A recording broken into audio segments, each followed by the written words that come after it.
Mantan Kepala Dinas Perumahan dan Kawasan Pemukiman atau DPKP Kota Metro, Farida akan menempuh langkah hukum demi memulihkan nama baiknya usai upaya kasasi Kejaksaan Negeri Metro ditolak oleh Mahkamah Agung.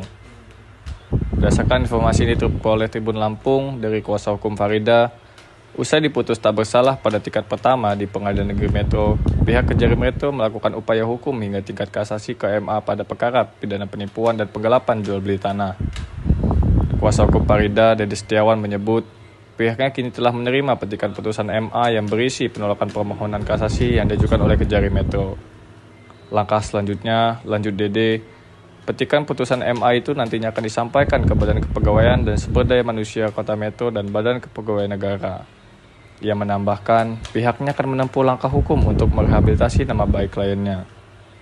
Akibat perkara ini, Dede menyebut kliennya mengalami banyak kerugian. Ini kita agendanya apa di pengadilan ini? Baik, hari ini kami selaku tim kuasa hukum daripada Ibu Farida mendampingi Ibu Farida untuk mengambil petikan putusan terhadap permohonan kasasi yang diajukan oleh pemohon kasasi pada Kejaksaan Negeri Metro, di mana hari ini sudah kami terima petikan putusan dari Mahkamah Agung Republik Indonesia. Untuk Bu Farida sendiri perkaranya ini sebelumnya dinyatakan bebas atau gimana, Pak? Pada tingkat pertama kemarin, setelah Bu Farida menjalani proses persidangan kurang lebih selama 7 bulan, perkara yang diperiksa di muka persidangan, Bu Farida di tingkat pertama ini dijatuhi vonis bebas, ya. Prisprak artinya perbuatan tersebut sama sekali tidak bisa dibuktikan, dan akhirnya Bu Farida divonis bebas. Nah, terhadap putusan vonis bebas tersebut, Kejaksaan Negeri Metro melakukan upaya hukum kasasi terhadap putusan tersebut dengan mengajukan permohonan kasasi ke Mahkamah Agung. Dan hari ini, alhamdulillah, petikan putusan sudah kami terima dan putusan tersebut menyatakan menolak permohonan kasasi pemohon kasasi yakni jaksa penuntut umum pada Kejaksaan Negeri Metro. Untuk status PNS sendiri, upaya kita seperti apa? Kan selama ini dinonaktifkan atau tidak sebagai PNS gimana?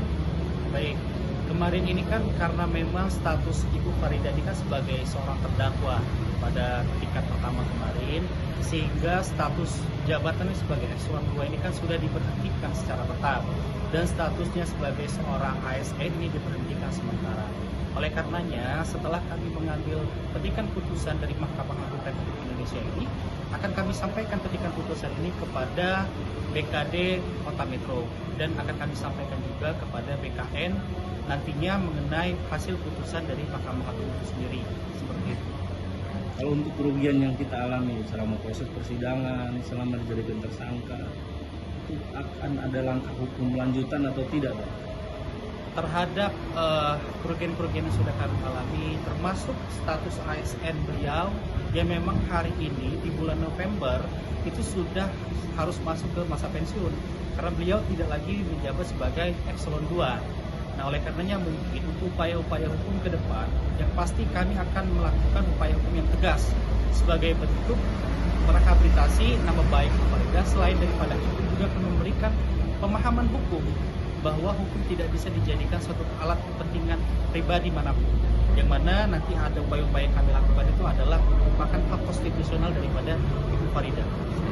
Bang, ini kan kasusnya kan berawal dari jual beli tanah di Perumahan Prasasti Kota Metro Lampung, Bang, ya. Dan kemudian memang ini kasusnya kan memang sudah lama berjalan dari tingkat pertama hingga tingkat kasasi. Sebenarnya kerugian apa saja sih, Bang, yang dirasakan oleh Bu Farida ini mulai dari awal sampai hingga putusan bebas dari kasasi ini? Maksudnya tidak diputuskan kita bersalah dari Bu Farida ini. Apa saja, Bang, kerugiannya, Bang? Bisa dijelaskan, Bang? Baik, banyak sekali sebetulnya kerugian sudah dialami oleh Bu Farida.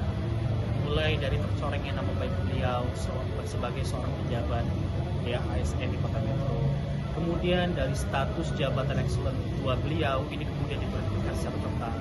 Selain daripada itu, status ASN-nya Ibu Farida pula diberhentikan sementara, sehingga segala konsekuensi berkaitan dengan statusnya sebagai seorang ASN ini juga terhambat. Nah, terutama sampai detik hari ini pun, yang harusnya Bu Farida belum memasuki masa pensiun karena beliau masih menjabat sebagai pejabat eselon 2, harus masuk ke masa pensiun. Karena apa? Karena memang statusnya sebagai eselon 2 ini setelah diberhentikan secara total. Oleh karenanya mungkin ke depannya kami akan diskusikan lagi dengan keluarga untuk menempuh upaya-upaya hukum yang konstitusional menurut undang-undang terhadap permasalahan yang sudah dialami oleh Bu Farida. Seperti itu. Kan ini putusannya sudah bebas dan tidak bersalah dari Bu Farida sendiri, Bang. Harapan kita ke Pemkot Metro Lampung agar bisa peduli kepada Bu Farida seperti apa sih, Bang? Harapan kita, Bang, permintaan kita kepada Pemkot Metro Lampung. Baik, harapan kami selaku tim kuasa hukum daripada Ibu Farida mengharapkan solusi yang terbaik daripada pemerintah Kota Metro.